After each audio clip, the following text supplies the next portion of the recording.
Boxing truth here. I've been asked quite a few times who's in my top 5 pound for pound. I finally got some time to bang out this video. Been wanting to do the video for a while. Got many requests of who is my top 5 pound for pound. Big topic, big discussion. A lot of difference of opinions. People have a different criteria, all that shit.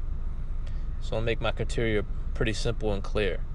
It's really based on who the fuck you fought, how good are the wins, are you fighting dangerous fighters, big punchers, guys that are coming with confidence, momentum, where were they at in their careers when you beat them, the quality of performance, but most importantly, who the fuck have you fought, and how dangerous were the opponents. That's the main focus of my criteria. It doesn't have to do with skill set, doesn't have to do with looking stylish against overmatched opposition. It doesn't impress me.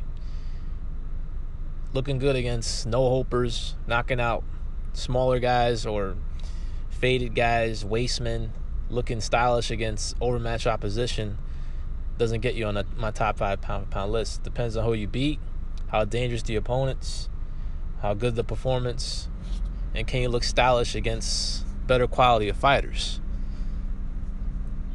That's what's part of my criteria.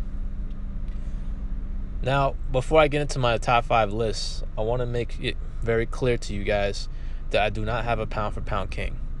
Right now, the pound for pound throne is vacant, and you can thank Andre Ward for that because he failed to prove in 2 fights that he's better than Sergey Kovalev.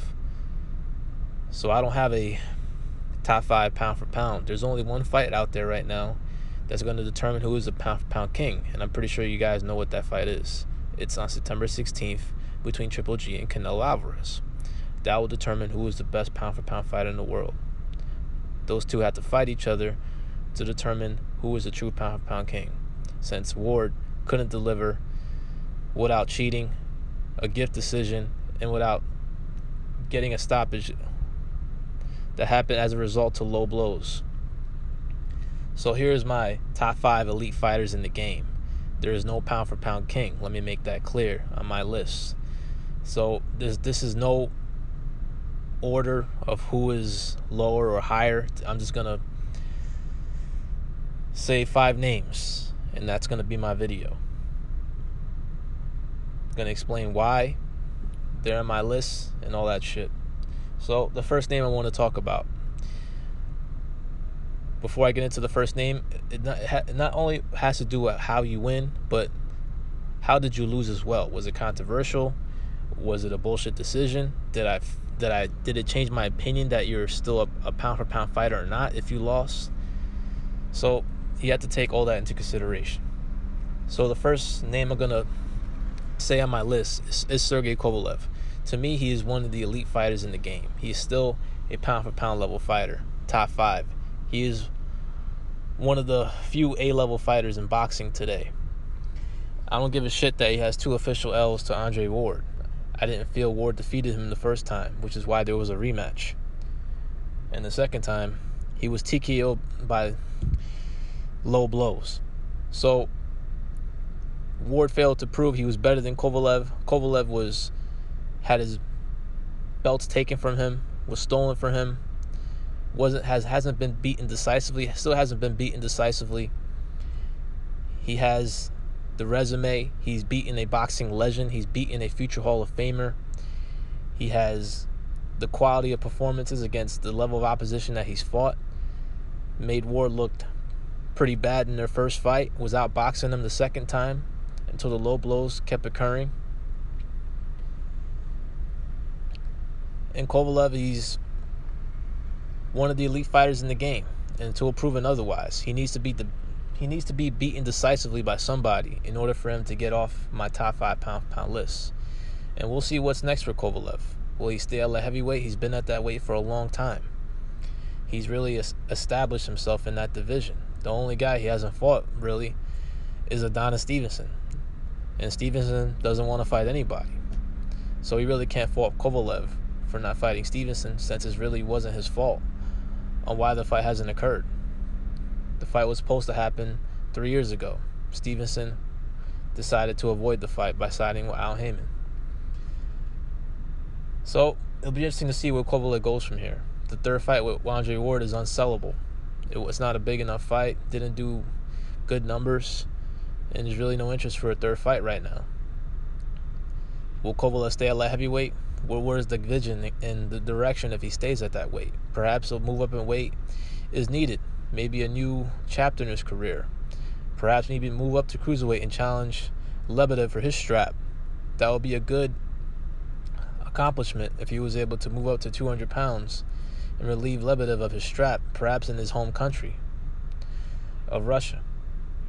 We'll see where Kovalev goes from here. But right now, he is still among the elites of this boxing game. The second name on my list is Manny Pacquiao. Again, how did you lose the fight? Was it controversial? Everybody will agree his last fight against Jeff Horn was very controversial. I didn't feel Jeff Horn defeated Manny Pacquiao. Manny Pacquiao won a competitive, close decision in my eyes. But he was relieved of his strap in Australia, and now we'll go into a rematch against Jeff Horn in the same venue, I believe, against even a more confident Jeff Horn. Very concerned about the rematch. This could spell the end for Manny Pacquiao, as Bob Arum is probably looking for new blood in his stable. He's not able to pay the type of purses he wants for the fights that he wants Manny to participate in, especially a Crawford fight. It all depends on the money. And I'm pretty sure Bob Arum is going to do anything in his power to make sure Jeff Horn wins that rematch later this year, if Manny decides to take it. Manny's back's against the wall. He's in the twilight. He's at the end. The end is near. And Bob Arum pretty much wants him to lose the rematch. But if anybody could do it at this stage, at his age, it's Manny Pacquiao. He's still a special fighter. Proved his greatness in the fight against Jeff Horn. It's been a long time since Pacquiao has fought a guy as big, as strong, as physical. It's been a long time since Pacquiao has been that type of a physical fight. And he showed his worth. He showed that he's still good, that he still has a lot left. Nowhere near the same fighter he was 7 years ago. Not the 2010 version anymore, but still a handful for any elite fighter in the game around his weight class to handle. Manny Pacquiao is still one of the best fighters in the game. Top 5 elite until proven otherwise in the rematch against Jeff Horn. Can Jeff Horn get a more definitive victory? Can he improve on the performance in the first fight where it showed that he has potential, Horn, but in the first fight he wasn't good enough, which I predicted, but he was able to get the decision anyhow. As some people believe, he did win the fight. He did give Manny his toughest fight in quite some time. He was able to back him up, which other prior opponents can't do. In Pacquiao's resume, he's the most accomplished fighter in boxing. He has the best resume in boxing, and Jeff Horn is better than anybody Terence Crawford has fought in his career. Jeff Horn will whoop all of Terence Crawford's opponents' asses. You know I'm spitting the real. Probably will beat most of them on the same fucking night. Jeff Horn is a dangerous fighter for anybody in the welterweight division, including a Terence Crawford. The rematch I'm looking forward to, but I'm very concerned. Could possibly be the end of Manny Pacquiao as a top 5 elite fighter with another L to Jeff Horn. The third name on my list is Canelo Alvarez. He is top 5 elite pound for pound on my list because of his credentials. He's one of the guys with the best resumes in the game overall of who he's fought. He's stepped up the quality of opposition since he went into the fight against Austin Trout. Fought Mayweather at a very young age. Wasn't still green. Fought competitive in that fight. I don't think he was blanked out or shut out, as some people like to say. He fought well in 6 rounds of that fight. There's a lot of rumors about that bout, but it is what it is. Mayweather came out with the victory. One judge actually scored it a draw. I thought Canelo won 3 rounds in that fight. Was competitive in 6 of them, though. Showed his skills, showed his quality, and he's really improved in many areas of his game since that fight. His confidence especially. He's no longer this timid guy who's failing to show confidence on the biggest stage. He's really grown. The Miguel Cotto fight really did wonders for him. He's really grown from that fight. He needed to get over that hump. He needed to get that big win. And he's got that big win. He's beaten a B-plus level fighter. He's beaten a pound-for-pound level fighter. He's beaten a future Hall of Famer. All that's required on my list to be considered a top 5 pound-for-pound fighter. He has faced difficult styles. He has taken fights that he hasn't had to take. He didn't have to fight Austin Trout. He didn't have to fight Arizandi Lara. He didn't really have to fight Gennady Golovkin next, but he's doing it anyhow. The guy is willing to fight the best. He's proved that on multiple occasions. He's willing to put on the line, and he's one of the most fun fighters to watch in boxing. Entertaining, blistering combinations, and Abel Sanchez knows that he even himself knows that Canelo has improved tremendously. He has a better resume overall than Gennady Golovkin. But he'll be entering the fight as a slight underdog. We'll see how the odds change as the fight gets near, as the fight gets close. It's going to be a hell of a fight. There's reports that both guys are smashing the sparring partners. It's going to be a really serious fight.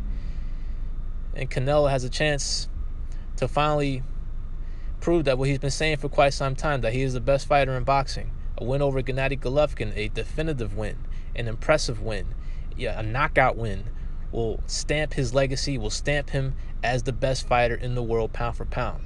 The Canelo haters, the people that don't think that he's that good, they cannot deny the credentials, the accomplishments of Canelo if he was to definitively beat Gennady Golovkin. You will have to give him his props as the best fighter in the game. It all depends on what manner he does it. If it's a close fight, if it's a decisive victory, if it's a knockout win, all will be taken into consideration of where he rates in the pound for pound. But right now he's top 5, and a win over Golovkin, a definitive win, will make him the pound for pound king, at least on my list. The next name on my list is Gennady Golovkin. He's also considered top 5 pound for pound. He's faced better fighters more dangerous fighters than Terence Crawford and Vasyl Lomachenko. He's fought punchers, and the guys that he fought them, at the time he fought them, were at the best version of themselves. He fought Danny Jacobs when he was coming in with an 11 knockout winning streak, full of confidence. He fought David Lemieux at the peak of his powers as a champion and on a significant run in the middleweight division. He fought Kasim Uma, who was, in my eyes, a B-plus fighter when he was in his prime. He even fought Gab Rosado at his best when he was considered the number 1 guy in the 54-pound division. Moved up in weight for an opportunity and got totally smashed, even against a less than 100% Gennady Golovkin. Golovkin, what's missing from his resume is that elite win. He doesn't have a win over a future Hall of Famer just yet. He hasn't beaten a pound-for-pound level fighter just yet. But now he has a chance on September 16th. He's going to be fighting a guy that will have those credentials. Canelo will go down most likely as a future Hall of Famer. He's considered a pound-for-pound level fighter, at least in the top 10 on every list. If Golovkin can beat Canelo Alvarez on September 16th, he will have cemented his legacy as one of the best middleweights in the world, fighting the guys that he needs to fight. The type of performances he's had. The 1 pound-for-pound guy that he fought, at the time he fought him, was Kell Brook, but he was a welterweight. Was considered at least top 10 or at least top 12, at least among the top 15 best fighters in the world at the time he fought them. So the type of opponents that Golovkin's fought, dangerous fighters, punchers, guys that are much bigger than him, and the best version of Kell Brook warrants him a spot in my top 5 pound for pound. He's not the pound for pound king for a major reason. He's still missing that elite win in his career. But an emphatic win, a definitive win over Canelo Alvarez, a knockout win, will cement his legacy, and he will be considered the number 1 pound for pound fighter in the world if he's to beat Canelo Alvarez. The last name on my list is Roman Gonzalez. Like Manny Pacquiao, he has one of the best resumes in boxing. He's fought the dangerous fighters that he needs to fight in 4 weight divisions. He's fought the punchers, the guys with great stamina, guys with great hands, guys that are very dangerous, much bigger fighters now that he's moved up 4 weight divisions. He's fought his rivals. He's fought the guys that will cement his place in the sport. He's coming off a loss to Rungvisai, but it was controversial. I don't have complaints about the scorecards. They were scored fairly from what I could see. But Gonzalez could have been given a draw in the fight. That's how close the fight that I believe it was. From what I saw, it was a very close fight. Gonzalez had a lot of big rounds where he landed a shitload of punches. So people may point to the punch stats, but punch stats don't really mean jack shit in the sport of boxing. You can hit a guy 80 times in one round, but if you lose the next 2 rounds, say in a 3-round fight, you lose the fight. Doesn't matter that you landed 80 punches in one round. You had to win 7 rounds in the prize fight, and it was a very close fight. It could have been a draw. I actually scored it for Rungvisai when I watched it again. The same score as 114-112. The 2 judges had it, but 113-113. It was a scorecard I definitely could have seen. And considering Roman was the champion, probably should have been given the benefit of the doubt. Should have been given the nod in terms of retaining the title in a draw. Rungvisai fought his ass off, so now Gonzalez has a rematch in place in order to reverse the L, get another shot at revenge after suffering his first defeat. He's still one of the best fighters in the game, though. One of the best offensive fighters in the game. He's not even that bad defensively either. It's just that he's an aggressive fighter. He comes forward. He has a tremendous offense, so he's going to get hit at times since he's a very aggressive fighter. One of the most fun fighters to watch in boxing. And if he wins, the rematch against Rungvisai is only going to be better for the sport. He's going to be taking even the tougher fights. He's going to continue to fight the best out there. The fight with the Algalia rematch most likely happened if Roman was going to win the rematch against Rungvisai, since Algaio Estrada is scheduled to fight Quadras for the winner against Gonzalez and Rungvisai. So the plan's already in place for those guys' next fights. There's pretty much a round-robin tournament going on. The winner of those 2 fights will face off against each other. Quadras is a really privileged fighter by the WBC. That's their prince. They really look out for that motherfucker, man. They give him gift decisions, gift victories. Rungvisai was really the true WBC champion when he whooped Quadras' ass in Mexico, but Quadras was able to escape with a victory because of that bullshit illegal accidental headbutt rule, as Quadras was on the verge of getting stopped, but was able to escape with a technical decision because of that rule, which only occurs in certain jurisdictions in boxing. The fight took place in Mexico, so that rule was able to be enforced. If that fight was in the United States, that rule wouldn't have applied. But luckily for Quadras, he was able to escape Rungvisai with a technical decision win. He gave Gonzalez a tough fight, but was outclassed in a number of rounds. Started too late. His gas tank kind of took over late in the fight, but it was too little too late. Gave up too many of the early rounds, and that's why he lost a unanimous decision to Roman Gonzalez. Quadras will have another opportunity to get a shot at Gonzalez or the winner of Gonzalez Rungvisai. But I feel a guy that will beat Quadras, and he'll be the guy waiting in the wings for the winner of that fight between Gonzalez and Rungvisai. And if Gonzalez wins, it's only great for boxing. He'll end up fighting El Gallo in a much-anticipated rematch.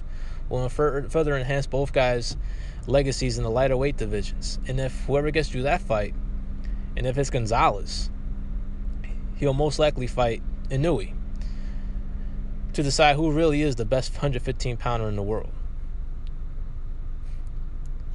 So, a lot of tough fights for Gonzalez ahead of him. He's on the verge of being 30 years old. And the hourglass the sand in his hourglass is slowly but surely coming to an end.